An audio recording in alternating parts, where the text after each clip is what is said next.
Hello hi everyone అండి. మారుతి సాహితీ channel ప్రేక్షకులకు స్వాగతం సుస్వాగతం అండి. అంతా బాగున్నారా అండి? మేమంతా బాగున్నామండి.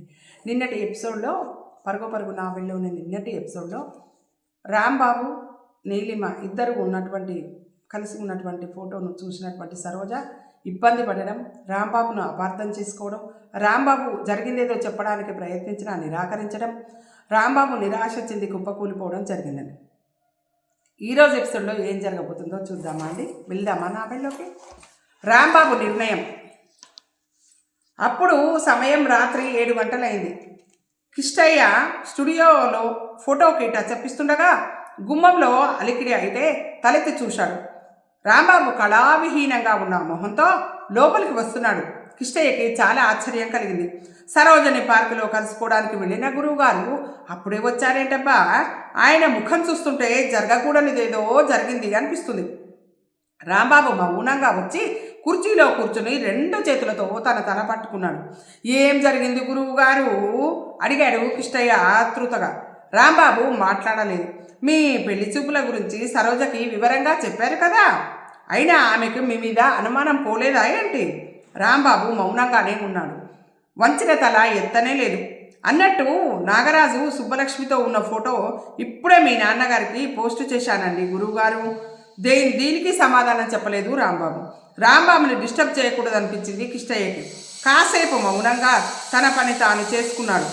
రాంబాబు హఠాత్తుగా లేచి నిలబడ్డాడు. ఇప్పుడే వస్తాను అని కిష్టయ్యతో చెప్పి పక్కనున్న ఫ్యాన్సీ షాప్కి వెళ్ళి సరోజకి ఫోన్ చేశాడు రాంబాబు. హలో అంది అవతల నుండి సరోజ కంఠం. హలో నేనే సరోజ. రాంబాబు గొంతు వింటూనే సరోజ ఫోన్ డిస్కనెక్ట్ చేసేసింది. రాంబాబు నెంబర్ డయల్ చేశాడు. హలో మళ్ళీ సరోజ రిసీవ్ చేసుకుంది ఫోను. సరోజ ప్లీజ్ నా మాట విను, ఫోను డిస్కనెక్ట్ చేయకు రాంబాబు బ్రతిమిలాడాడు. సారీ, ఇంకా ఏ విధంగానూ నన్ను కన్విన్స్ చేయడానికి ప్రయత్నించకు. నీ పెళ్లి చూపుల గురించి నాకు తెలియగానే దానికో కథ చెప్పావు. నీ శృంగారకేళిని తెలియజేసే ఫోటో గురించి మరో కథ చెప్తావు. నేనేమీ వినదలుచుకోలేదు. ఈ జన్మలో నీతో నేను కలవడం అనేది జరగదు. సరోజ ఫోన్ కట్ చేసింది. రాంబాబు కళ్ళల్లో నీళ్లు తిరిగాయి. మెల్లగా అడుగు వేసుకుంటూ స్టూడియోకి వచ్చాడు. కిష్టయ్య ఇంకలే స్టూడియో కట్టేసి వెళ్ళిపోదాం అన్నాడు మెల్లగా. అప్పుడైనా? ఇప్పుడు టైం 7:30 అయింది గురువుగారు అన్నాడు కిష్టయ్య. నాకు మనసేం బాగోలేదురా. ఇద్దరు స్టూడియో కట్టేసి ఇంటికి బయలుదేరారు. దారిలో ఎవ్వరూ మాట్లాడలేదు. అదేంటి గురువుగారు పడుకున్నారు, భోంచెయ్యరా అడిగాడు కిష్టయ్య. నాకు ఆకలిగా లేదురా, నువ్వు తిను.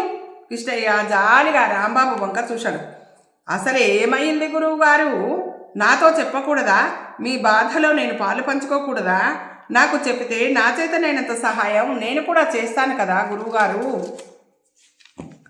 నువ్వేమీ చెయ్యలేవురా కిష్టయ్య. పరిస్థితి పూర్తిగా విషమించిపోయింది. సరోజ నాకు దూరం అయిపోయింది దిగులుగా అన్నాడు రాంబాబు. అసలు ఏం జరిగిందో చెప్పండి. నీలిమతో ఉన్న నా ఫోటోను చూసి సరోజ అపార్థం చేసుకుందిరా. ఎంత పని జరిగింది గురువుగారు. దీనికి ఏదైనా ఉపాయమో ఆలోచించాల్సిందే.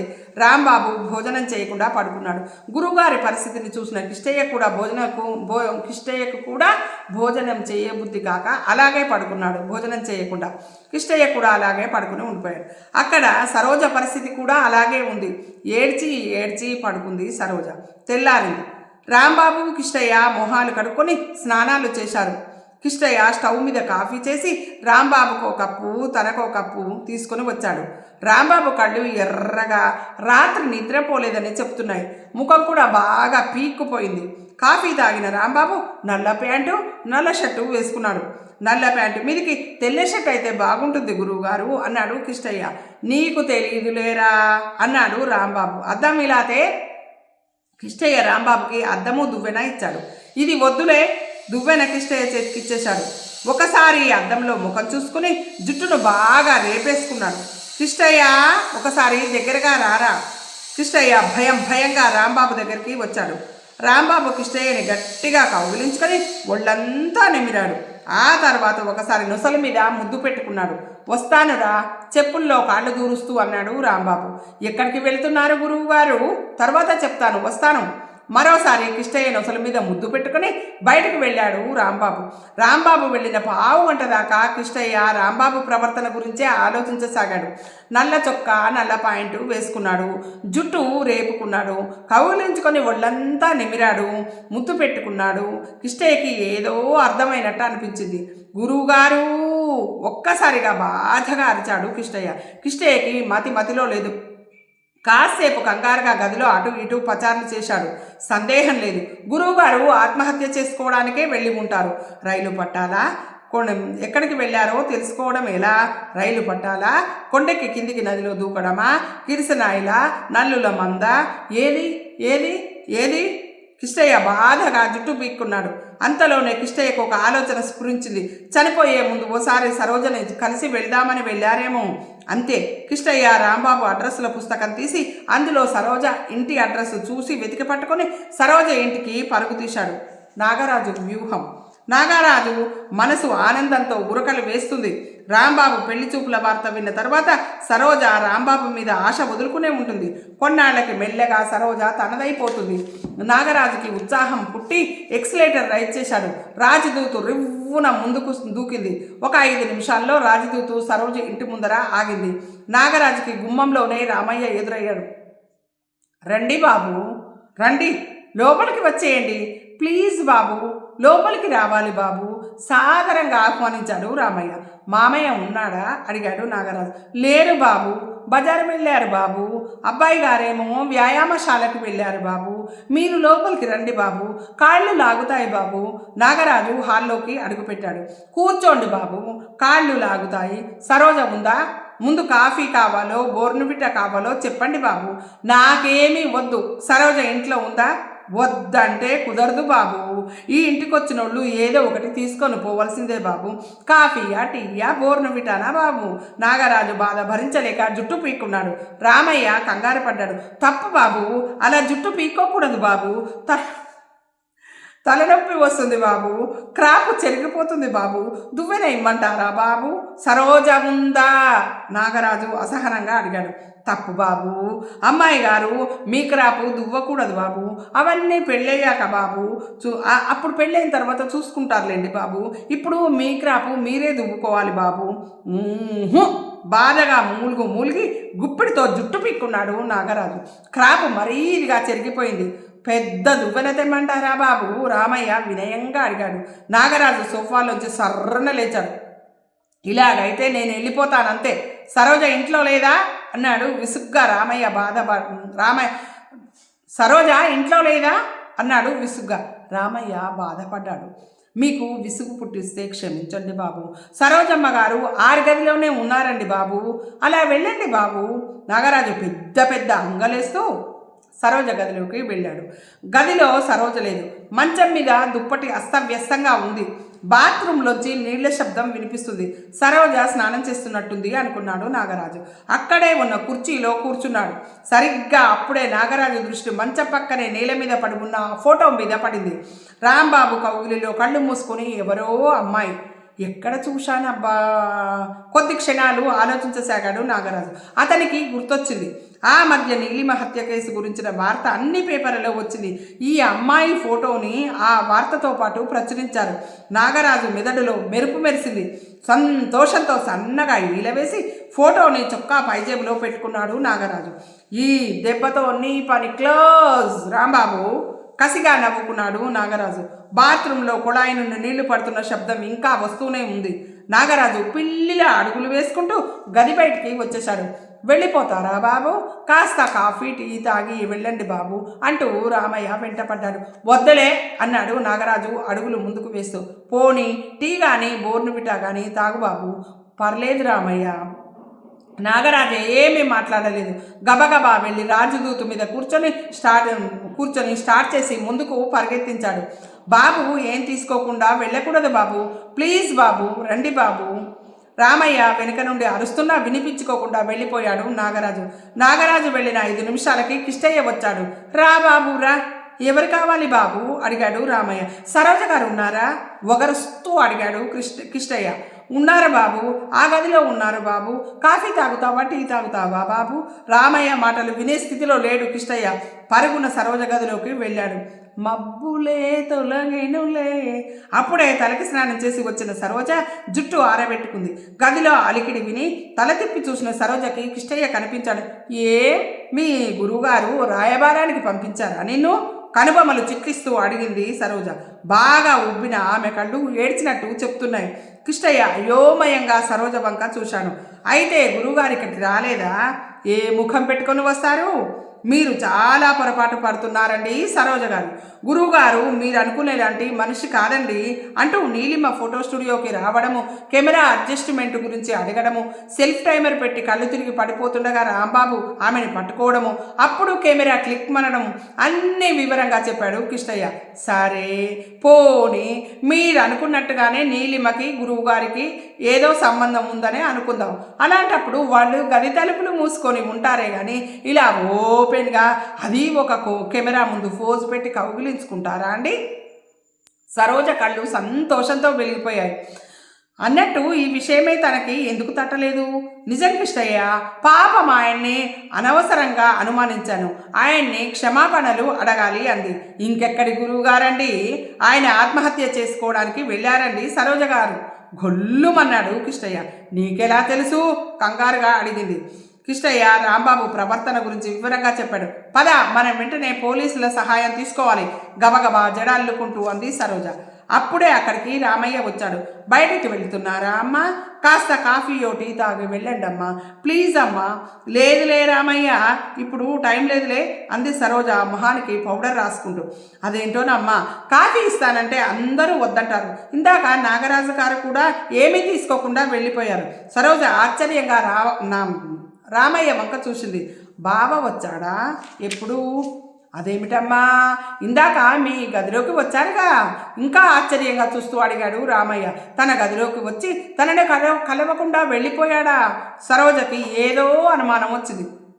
గదిలో రాంబాబు నీలిమల ఫోటో కోసం చూసింది. ఆ ఫోటో కనపడలేదు. రాత్రి తను ఆ ఫోటో చూస్తూ ఏడ్చి అలాగే ఏ అర్ధరాత్రో ఎప్పుడో పడుకుంది. మళ్ళీ ఇందాకే లేచింది. లేవగానే మొహం కడుక్కొని కాఫీ తాగి స్నానం చేయడానికి వెళ్ళింది. మంచం మీద పక్క కూడా సర్దలేదు. ఫోటో ఉంటే మంచం మీద ఉండాలి, లేదా ఆ కిందే ఎక్కడో ఒక దగ్గర పడి ఉండాలి. కానీ ఫోటో ఎక్కడా లేదు. సందేహం లేదు, తల స్నానం చేస్తున్నప్పుడు నాగరాజు గదిలోకి వచ్చాడు. ఆ ఫోటో నాగరాజు కంట పడి ఉండాలి. దాన్ని తీసుకుని వెళ్ళిపోయి ఉంటాడు. కానీ నాగరాజుకి ఆ ఫోటోతో పనేంటి అనుకుంది. పోనీ కాస్త బోర్ను విటాయినా తీసుకోండమ్మా అన్నాడు రామయ్య. రామయ్య మాటలకి సరోజ ఆలోచనలకి బ్రేక్ పడింది. వద్దు రామయ్య, అర్జెంటుగా బయటికి వెళ్ళాలి, చెప్పుల్లో కాళ్ళు దూరుస్తూ అంది సరోజ. పోలీస్ స్టేషన్లో అడుగుపెట్టిన సరోజ అక్కడ నాగరాజును చూసి ఆశ్చర్యపోయింది. చిక్కుల్లో రాంబాబు. నాగరాజు అక్కడ ఎందుకున్నాడు? సరోజ మనసు కీడును శంకించింది. సరోజని చూసిన నాగరాజు వంకరగా నవ్వాడు. ఇన్స్పెక్టర్ శ్రీరామ్ డారుగా కూర్చున్నాడు. రండమ్మా రండి. ఏంటి మీ కంప్లైంట్? ఎవరైనా టీచ్ చేస్తున్నారా? చెప్పండి, వాడిని షూట్ చేసేస్తాను అన్నాడు శ్రీరామ్ రివాల్వర్ తీస్తూ. అటువంటిది ఏమీ కాదండి, అంతకంటే గొప్ప కష్టం వచ్చిందండి అన్నాడు కిష్టయ్య ముందుకి వస్తూ. కిష్టయ్యని చూస్తూనే మొదట శ్రీరాము ఉలికిపడ్డాడు. తర్వాత కుర్చీలోంచి లేచి అటెన్షన్లో నిలబడి కిష్టయ్యకి రివాల్వర్ గుడిపెట్టాడు. చెప్పు, ఎక్కడా రాంబాబు? ఎక్కడా? ఇంట్లో ఉన్నాడా? ఎక్కడికైనా వెళ్ళాడా? కంగారుగా రివాల్వర్ పక్కలకి ఊగిస్తూ అన్నాడు. కిష్టయ్య ఆశ్చర్యంగా చూశాడు. అదేంటి సార్, గురువుగారి గురించి కంప్లైంట్ ఇద్దామనే మీ దగ్గరికి వచ్చాం. అవునండి, ఆయన ఎక్కడున్నా మీరు వెతికి పట్టుకోవాలి అంది సరోజ. అయితే పారిపోయాడన్నమాట. మీరు కంప్లైంట్ చేయకపోయినా మేము రాంబాబుని వెతికి పట్టుకుంటాం, అది మా బాధ్యత అన్నాడు శ్రీరామ్. థ్యాంక్స్ అండి అంది సరోజ. థ్యాంక్స్ ఎందుకు, చెప్పానుగా అది మా బాధ్యత అని. తర్వాత రాంబాబుని ఉరికంబం కూడా ఎక్కిస్తాం. కిష్టయ్య కంగారు పడిపోయాడు. అదేంటండి, ఆయన ఆత్మహత్య చేసుకొని చావకుండా ఆపమని మిమ్మల్ని అడగడానికి మేమొస్తే ఆయన్ని ఉరికంబం ఎక్కిస్తామంటారండి మీరు? ఆత్మహత్య చేసుకోవడం ఏంటి? అవును సార్, గురువుగారు ఆత్మహత్య చేసుకుందామని ఇంట్లోంచి వెళ్ళిపోయారు. ఆత్మహత్య చేసుకోవడానికి కాదు, హత్య చేశాడు కదా, అందుకే పారిపోయాడు. సరోజ కిష్టయ్య ముఖాలు చూసుకున్నారు. హత్య అంటున్నాడేమిటి? ఇద్దరు ఒకేసారి అడిగారు. శ్రీరామ్ డ్రాయర్ సరుకులోంచి ఫోటో తీసి చూపించాడు. అది రాంబాబు కౌగిట్లో నీలిమ ఉన్నటువంటి ఫోటో. రాంబాబు కోసం వేట. సరోజకి సంగతి అర్థమైపోయింది. ఆమె కోపంగా నాగరాజు వంక చూసింది. నాగరాజు గర్వంగా సరోజ వంక చూశాడు. దీన్ని బట్టి అర్థమైంది ఏంటంటే నీలిమకి రాంబాబుకి అక్రమ సంబంధం ఉంది. కొన్నాళ్ళ తర్వాత రాంబాబుకి నీలిమ మీద మోజు తీరిపోయి ఉండాలి. రాంబాబు నీలిమని పట్టించుకొని ఉండడు. ఆమె గొడవ చేసి ఉంటే ఆమె గోల భరించలేని రాంబాబు ఆమెని హత్య చేసి ఉండాలి. ఒక్కసారిగా గబగబా మాట్లాడిన శ్రీరాము ఊపిరి పీల్చుకోవడం కోసము ఆగాడు. కిష్టయ్యకి సరోజకి నోట మాట రాలేదు. రాంబాబు మీద ఈ విధంగా హత్యా నేరం మోపబడుతుందని వాళ్ళిద్దరూ ఊహించనే లేదు. మీరు చెప్పింది అక్షరాల నిజం ఇన్స్పెక్టర్ అన్నాడు నాగరాజు శ్రీరామ్ని సపోర్ట్ చేస్తూ. మొన్నటి పేపర్ చూశారా? శ్రీరామ్ సరోజ వంక చూస్తూ అడిగాడు. సరోజ చూడలేదన్నట్టుగా తల అడ్డంగా ఊపింది. ఎవరో ఒక అమ్మాయిని రేప్ చేసి తర్వాత చంపేసి ఊరు చివర పారేశారు. బహుశా ఈ హత్య కూడా రాంబాబే చేసి ఉండవచ్చు. అతను సెక్స్ మానిక్గా మారి ఉండవచ్చు అన్నాడు శ్రీరామ్. కిష్టయ్య గుండెలు బాదుకున్నాడు. బాబోయ్, ఆయన అలాంటి వారు కాదు సార్. ఆడపిల్లల వంక మొహం వంక సూటిగా చూడ్డానికి కూడా భయపడతారు మా గురువుగారు. అటువంటి మనిషి రేపేలా చేస్తాడు సార్? కళ్ళు మూసుకొని చేస్తాడు. చాలా చక్కగా చెప్పారు అన్నాడు నాగరాజు శ్రీరామ్ని మెచ్చుకుంటూ.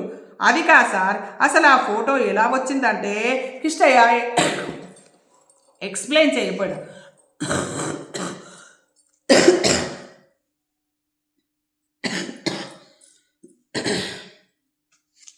సారీ అండి.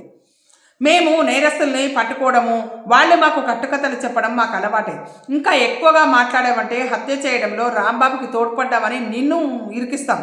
ఇంకా ఏవి చెప్పినా వాళ్ళు వినరని కిష్టయ్యకి సరోజకి అర్థమైంది. కాలయాపనకి ఇది సమయం కాదు. అవతల రాంబాబు ఆత్మహత్య చేసుకోవడానికి వెళ్తున్నాడు. అతన్ని ఆత్మహత్య ప్రయత్నం నుంచి కాపాడాలి. పోనీ రాంబాబే ఈ నేరం చేశాడని అనుకుందాం. ఆయనకి జైలు శిక్ష వేయించడానికైనా ఆయన్ని వెతికి పట్టుకోవాలి కదా. దయచేసి వెంటనే మీ జీపులో బయలుదేరి అతన్ని వెతకండి. ఆయన దొరికాక నేరం ఆయన చేశాడో లేదో కనుక్కోవచ్చు. సరోజ శ్రీరామ్ని బతిమాడింది. మీరు ఆ విషయం చెప్పాలా? రాంబాబుని తప్పకుండా వెతికి పట్టుకుంటాం అన్నాడు శ్రీరామ్ గర్వంగా. ఎప్పుడూ సరోజ ఆతృతగా అడిగింది. రేపో ఎల్లుండో వీలైనంత త్వరగా.